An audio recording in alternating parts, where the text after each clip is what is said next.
मोदी जी, आखिरी कुश्ती में मैंने आखिरी दांव बचाकर रखा था। देखा मेरा आखिरी दांव, लेकिन मुझे फिर भी यही लगता है कि मेरा आखिरी दांव भी तुम्हें इस कुश्ती में नहीं हरा पाएगा, क्योंकि तुमने मेरे पैर को अपने दोनों पैरों से बुरी तरीके से जकड़ रखा है और तुम पूरी तरीके से चित हो ही नहीं पा रहे हो। मैं पूरा जोर लगा रहा हूँ फिर भी। राहुल, मैं मानता हूँ कि तुम्हारा यह आखिरी दांव थोड़ा सा कामयाब हो गया, क्योंकि तुमने मुझे गिरा तो दिया जमीन पर, लेकिन चित मुझे नहीं कर पाओगे। और इस कुश्ती के खेल में जब तक एक पहलवान दूसरे पहलवान को चित नहीं कर देता है, तब तक वो जीत नहीं पाता है, क्योंकि मैंने तुम्हारे पैर को अपने दोनों पैरों से बुरी तरीके से जकड़ रखा है और तुम्हारे हाथों को भी पकड़ रखा है। अब कहीं ऐसा ना हो मैं तुम्हें उल्टा गिरा दूं।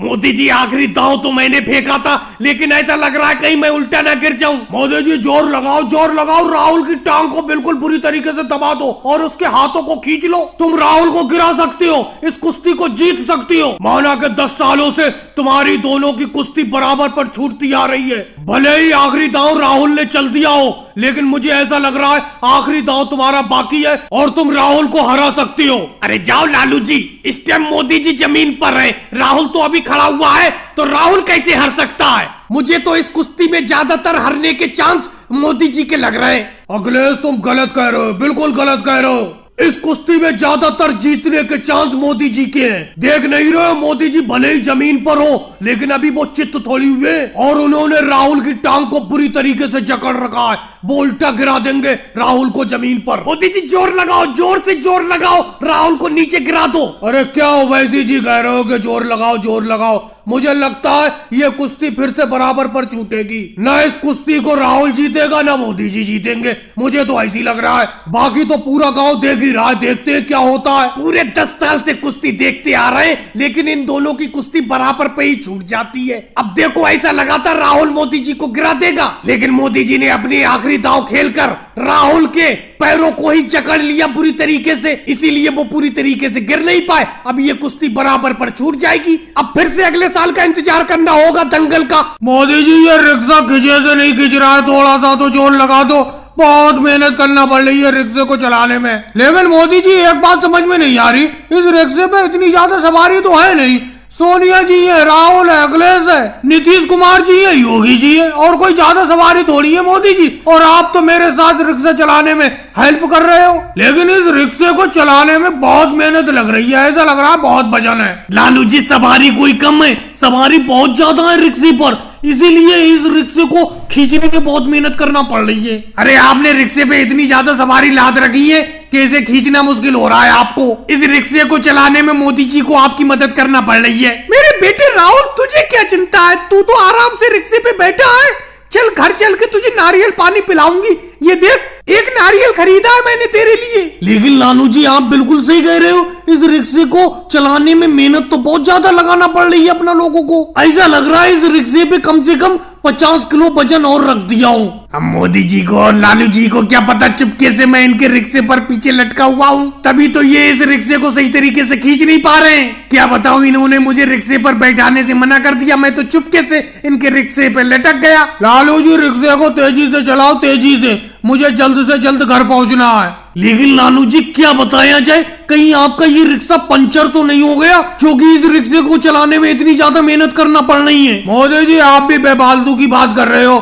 देखो, रिक्शे के पीछे शिवराज सिंह जी लटके हुए हैं, इसीलिए आपको रिक्शे को चलाने में इतनी ज्यादा मेहनत करना पड़ रही है। मोदी जी, आपको पता ही नहीं चला, चुपके से आपके रिक्शे के पीछे शिवराज सिंह जी लटक गए, जिसकी वजह से रिक्शे पे वजन बढ़ गया, जिसकी वजह से रिक्शा चलाने में लालू जी और मोदी जी आपको बहुत ज्यादा मेहनत करना पड़ रही है। देखो मोदी जी, मैं आपसे कह रहा था, जिसकी वजह से रिक्शा चलाने में इतनी ज्यादा मेहनत करना पड़ रही है। देखो, पीछे शिवराज सिंह जी लटके हुए हैं, बस अड्डे पर पहुंचने दो, शिवराज सिंह जी से डबल भाड़ा वसूलूंगा। राहुल, देखो कितनी देर और लगेगी, बड़ा गर्मी लग रही है, देखो कितनी देर और लगेगी। एक तो मैं तुम्हें कितनी देर से बुला रहा हूँ फोन करके, अब तुम आए हो इतनी देर में। आज पूरा दिन हो गया, बिजली नहीं आई है, ऊपर से तुम इस जनरेटर को रिपेयर करने में इतना वक्त लगा रहे हो। बताओ तो क्या कमी है इसमें, क्या दिक्कत है? मोदी जी, एक बात बताओ, आपको बताने से कोई हल हो जाएगा? अगर आपको मैं बता दूंगा, आप ठीक कर लोगे इसे? अगर आप ठीक कर लेते इस जनरेटर को, तो मुझे क्यों बुलाते? अरे राहुल, तुम तो भड़क रहे हो, मैं तो तुमसे पूछ ही रहा हूँ कितना वक्त और लगेगा इस जनरेटर को रिपेयर होने में। राहुल, बिजली ना आने की वजह से बड़ा दिक्कत हो रही है, जनरेटर चलेगा तभी घर में बिजली आएगी। लेकिन मोदी जी वो सब तो ठीक है, पहले ये बताओ हुआ क्या था इस जनरेटर में, पूरी बात शुरू से बताओ मुझे। राहुल, जैसी घर की बिजली गई मैं तुरंत इस जनरेटर को स्टार्ट करने के लिए दौड़ा और जनरेटर को जैसे मैंने स्टार्ट किया ये फुस से बंद हो गया। अब बताओ क्या दिक्कत हो गई? ये तो तुम्हारा काम है दिक्कत देखना, मुझसे क्यों पूछ रहे हो?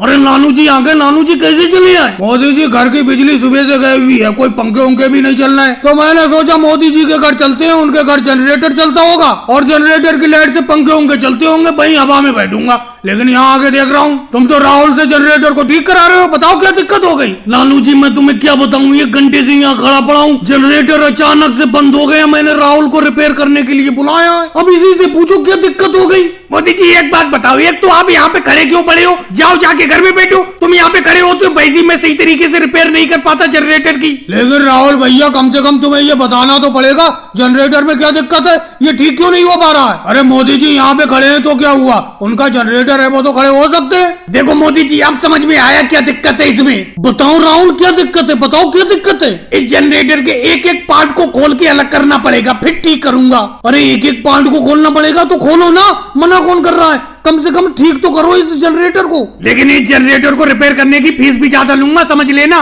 कितनी लोगे? 1 लाख रुपया ले लोगे क्या? 1 लाख नहीं लूंगा तो कम भी नहीं लूंगा, मेरा मतलब रिपेयर करने के पूरे 10,000 रुपए लूंगा, इसमें बड़ी दिक्कत है जनरेटर में। ऐसा है राहुल, इस जनरेटर को यहीं पे छोड़ के चले जाओ, मैं किसी और मिस्त्री से ठीक करा लूंगा। मोदी जी इसका मतलब पंखों के नीचे नहीं बैठने मिलेगा। चलो कोई बात नहीं, और भाई लोगों को वीडियो को लाइक करो, चैनल को सब्सक्राइब करो।